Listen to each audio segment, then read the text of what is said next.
Hello বন্ধুরা, আজকে আমি তোমাদের সাথে ভোলা মাছের ঝাল রেসিপি শেয়ার করছি।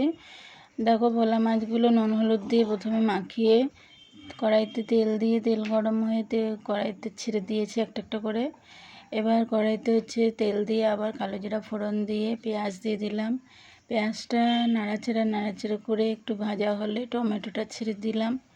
টমেটোটা দিয়ে এবার একটু নাড়িয়ে চাড়িয়ে টমেটোটা তেলটা ছেড়ে দিলে এবার মশলাটা দেখো, এখানে মশলা আছে সর্ষা, কাঁচা লঙ্কা আর একটু পোস্ত দিয়ে দিয়েছি। তোমাদের যদি ইচ্ছা করে পোস্ত দিতেও পারো, নাও দিতে পারো। আমার পোস্তটা ভালো লাগে তাই দিয়েছি। এবার পোস্তটা দিয়ে একটু নাড়িয়ে চাড়িয়ে একটু হলুদ দিয়ে দিলাম, 1.5 চামচের মতো হলুদ দিলাম। স্বাদ মতো একটু নুন দিয়ে দিচ্ছি।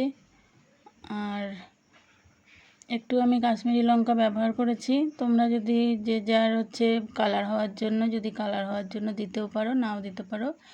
আর এবার মশলাটা দেওয়ার পর নাড়িয়ে চাড়িয়ে একটু সময় নাড়াতে হবে, কারণ সর্ষা দেওয়া আছে, বেশিক্ষণ নাড়াতে নেই সর্ষা দিলে।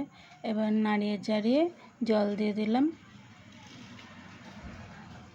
দেখো বন্ধুরা, নাড়ালাম অনেকক্ষণ সময়, একটু সময় নাড়ালাম, নাড়িয়ে জল দিয়ে দিলাম।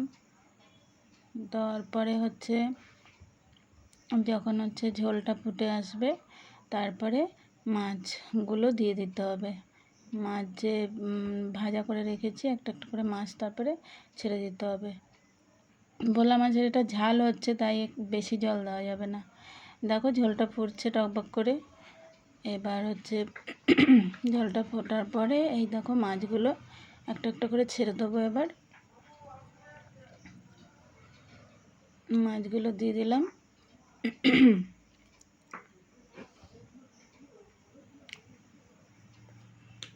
মাছগুলো দেওয়ার পরে দেখো বন্ধুরা, ফুটছে মাছ দেওয়ার পরে ফুটছে। এবার ধনে পাতা দিয়ে এবার নামিয়ে দেবো।